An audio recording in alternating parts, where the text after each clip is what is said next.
You are listening to the Get Global Network podcast of the Ask Avani Show. You can hear the show live on Saturdays at 3 p.m. in London, 9 a.m. Central Time in the U.S. on SoMetro Radio, one of the original member stations of the Get Global Network.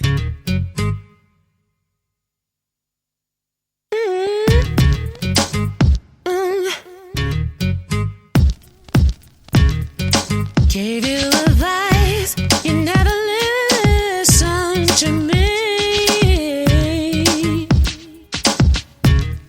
I don't know what I'm gonna do with you. This is the Ask Avani Show right here on SoMetro Radio. I want to say a big welcome to everybody wherever you may be, UK, USA, Europe, and worldwide. You are in the place to be, and this is your regular slot with me, your UK Soul Queen Diva, right here on the Get Global Network. We have a very special guest this afternoon, known as the Relationship Lifeguard. He is also a coach, speaker, and author of the book, Is This Your Man? Colin Tate. Good afternoon. Good afternoon, Avani. How you doing? I am very well. Thank you so much for giving me some of your time today on the Ask Avani Show. Woo! I have to tell you, I just want to let everybody out there know, people. Okay, this gentleman has written the book, as I just mentioned, Is This Your Man? And I must say to you, Colin, when I heard about your book, the synopsis of your book intrigued me so much because I was thinking, oh my goodness, you know, this is a book for the women, you know, in the most part, right? But absolutely. You, as a man, has written this topic, so I was like, oh my goodness, I really need to speak to this man today. And I suddenly thought, but also, it's so rare to have a man write this type of a topic, so I'm just curious. I mean, please, can you tell us, what made you want to write this book? Well, I'm going to tell you, I started giving women advice, or girls advice, even at the age of 16. And girls used to always come to me wanting advice about boys. And it used to bother me because I'm like, I want to talk to you. I don't want to tell you how to get this other guy. And so after a couple of years, after about 20, when I got about 23, I just started accepting that this is a gift I have because I was able to help women recognize what's around the corner. Mm-hmm. But as I started to get around 26, 27, I started realizing I didn't have all the answers. Mm-hmm. See, there are men that have their own level of manipulation, deception. And when you hear advice from other great relationship experts or coaches, they're giving advice, which is fair. Mm-hmm. But what I found when women are coming to me asking me, you know, how do I deal with a guy that's abusive, which I call the CEO in my book, or how do I deal with the guy who wants me to take care of them, which is called the baby boy in my book. You know, I just telling women just to leave him alone was not enough. They wanted to know the why. Why is he attracted to me? Why am I attracted to him? And so I said, what I need to do is, because I can't relate to who these men are, I need to do the research and find out why these men do what they do. So I interviewed close to 700 to 800 people all across the world. Wow. Me and my wife, when we went to our honeymoon years ago, I did interviews there. Mm-hmm. And I found out that there were 6 types of men. If a woman is frustrated, tired of dating, upset, ready to give up, even mad at God, they were running into one of these 6 men every single time. It was like clockwork. Wow. People, you have to get this book, Is This Your Man? Now, you mentioned briefly there that, you know, you realized that you had the gift, but can you pinpoint it? I wanted to ask you, when did you realize that you had that gift for giving advice? Well, like I said, I thought it was a burden when I was younger, but you know, I'm telling you, Avani, I would be at gas stations, and you know, a guy would come up to me asking me to borrow money. Next thing you know, he's spilling his guts about his divorce. I mean, it just, I don't know. I just always been able to see what's going to happen, and I mean, I felt my male friends with it, but I found that women are more perceptive, because men, we tend to think we know it all, so we rarely seek out advice, and we definitely aren't buying books to find. Well, exactly, and the thing about the books, because you know they say if you want to hide something from people, sometimes you put it in a book because people are not necessarily wanting to read a book. Exactly. And I thought, this is interesting. So, and I said it earlier, you are known as the Relationship Lifeguard. I mean, how did that name come about? Can you sort of talk to us a bit more about that? And did you choose that name for yourself? Well, actually, a few ladies who I started helping with relationship issues probably about 10 years ago. started giving me that label. And, it kind of stuck over the years. But in terms of writing this book and even trying to put what I know on paper, let me tell you, first, once I found out who these 6 men were and what they represented, I then sought out to find men that fit each characteristic, So I had men that would say, hey, I'll agree to do the book. I'll tell you all my stories.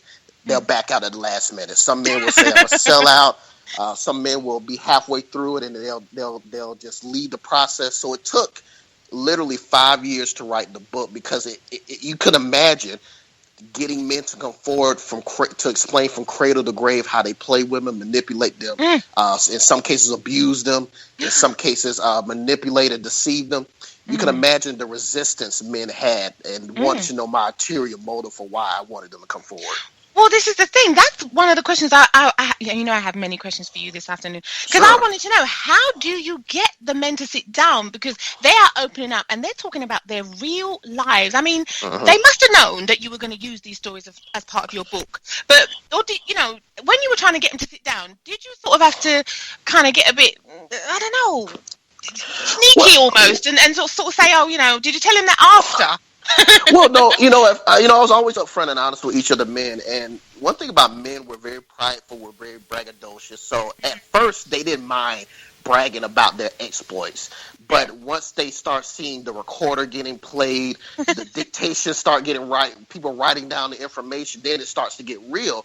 So a lot of the men in my book, I've had to sign confidentiality agreements. One of the men in my book actually plays professional baseball, so I can't tell the team or city. Right. So all the men's names have been changed, the cities that they live in. So once they felt comfortable that none of this information would get back to them, that's when the floodgates. Really opened up. Oh my goodness, people! You are tuned in here on the Ask AVANI Show. I have my very special guest here this afternoon, Colin Tate. Now, I wanted to do this show with you because I knew my listeners, especially the females. I mean, I know the guys are going to be, hooking in on this, Colin. You know this, right? Because your book, as a book, you see, anyone can read it, and they don't have to tell anyone that they're reading it. And that's what makes this book a game changer, is because it's not so much I'm writing the book, you're getting it from real men themselves, and they're going to just tell you everything that we talked about. They're going to tell you about the faking the orgasms. They're going to tell you how there's an app that makes them appear to be in two places at once. I've got questions, Colin, please. I've got questions. I have to ask you about that, because when I heard about that, I was like, that's one of the best hidden secrets. That's one of the best kept hidden secrets with men, and you have no idea. When I'm on radio shows, when men call in, they are just upset that I'm letting that cat out the bag. I mean, because obviously, did you decide to do the book because you said earlier that you were giving out advice and stuff? Did you suddenly think, do you know what? I really need to put this in writing, like a hard copy, so people can really get to grips with what I'm saying and when I'm giving out this advice? Because you say that you give advice to couples as well, which I'm going to ask you about later. So is that part of one of the many reasons that you decided to write your book? Yeah, because I wanted them to have a point of reference to go back to. And what I'm hoping that once they read what a guy they're dating is doing and thinking behind their back, because all they're getting from my book is how a guy talks when nobody's around. Right. Because even when you see men on these talk shows or radio shows, they still have to be cautious about what they say, because they know if they say too much of the wrong thing, those radio waves, those TV waves, women will boo them. Right, so now, and their face is out there, isn't it? Their face, because we can see them when they're on TV. Absolutely. So one of the men in my book said, if I was a criminal, I'm not going to go on TV and show my face to show you how to catch a criminal, because I still want to be a criminal myself. So the stories are going to be shocking, but I always tell women, do not get discouraged. This is the book to tell you what men to avoid. There's still plenty of great men out there, plenty of them. Absolutely. Oh, people, please take that on board as we're, talking with my special guest today. So you mentioned earlier that it took you quite a long time, and did you say, was it 5 years? Yeah, 5 years. Oh, goodness. So, when you were interviewing them, I mean, I'm curious to know, how did how did you know someone would be brave enough to agree to even come forward and talk to you about that? That's a relationship and personal experiences. Well, again, at first it was a chance for them to just brag, to just talk about their exploits or what they do or what they did. But once I started digging in and say, okay, give me more details. Tell me why you said this particular thing. Tell me why you target certain women and you don't go to other women with the same amount of crap. Why does this type? Why does girl A accept it but girl B doesn't? And then they go into details and then they explain to them what's going on with them inside that makes them go after certain women. Because here's the thing: when people are single, the bad news is you. The good news is you, meaning that you are in control of changing why you're single. Right. So again, I can't tell you how many men I had to go through. I mean, it was a very frustrating process. And that's for you as a man talking to other men. Oh my gosh. It just, because especially the guy, the CEO in my book, the verbally, physically, and emotionally abusive guy, I went through about 30 of those men before I finally found one that felt comfortable enough. Because again, you're talking about some pretty extreme private stuff that they would not want the public to know. So it took a lot to finally get one of those guys to come forward. They are letting it all out. But this is good but at the same time, I know they're probably not happy with you because they're thinking, you know what, you could be just giving up some of the secrets. And I got to ask you about that because, I mean, some of these scenarios and situations that they must have been in must have been so interesting. And I mean, including talking about, and I have to say this, why men cheat, why they refuse to explain reasons for a breakup, why they avoid marriage, and why they send mixed emotional signals. And I know we're not going to give it away today, Colin, but please, can you just touch on how you got them to really talk in depth about those things? Well, again, that part is easy because that's what men do. I mean, women just need to understand men gossip more than you guys do. And I tell one woman the other day, she 39 years old, dated a guy, sending him pictures, naughty pictures and stuff like that. And I explained to women, he's going to show everybody. If a man is asking, here's something, ladies, I'll give you one clue. If a man is asking you for naughty or provocative pictures, that is a sign that he's not going to be around that long. And let me explain why. Because I don't ask my wife for pictures. You know why? Because I can see her anytime I want. Right. I don't ask. So only women I would ask for pictures is because I want something to remember them by. Because I know I'm not going to be around. Colin, please. You have to say that again. Please say that again. So when a man is asking you for provocative pictures, A, that is a sign he's not going to be around that long because he needs something to remember you by. And B, he is going to show everybody. Because remember, sex and how many women we are with is a badge of honor. For us, it's a badge of pride. So showing off how many provocative pictures we have. I'm telling you, I was at a gas station.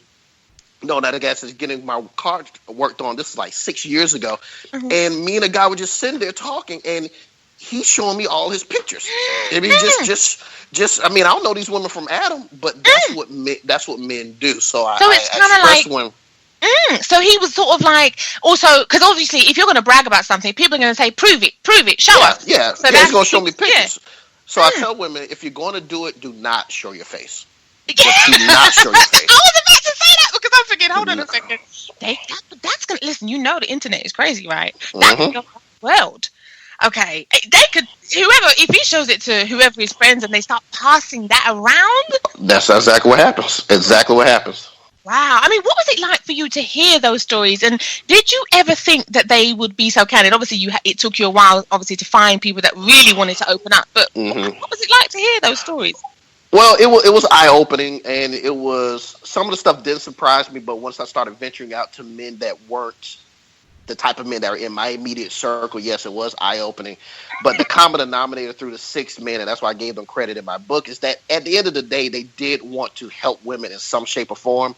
What I found was the trouble I had with the men in the beginning that didn't come forward is that they really had no inkling to try to help women. They really had no desire. They just wanted to brag about it. So the great thing about the 6 men that did come forward and were brave enough to come forward is that at the end of the day, they did want to kind of help women and just put them on on game and how to understand men better. Yeah, as a song, oh my goodness, Fantasia and Aretha Franklin put you up on game, right? Exactly.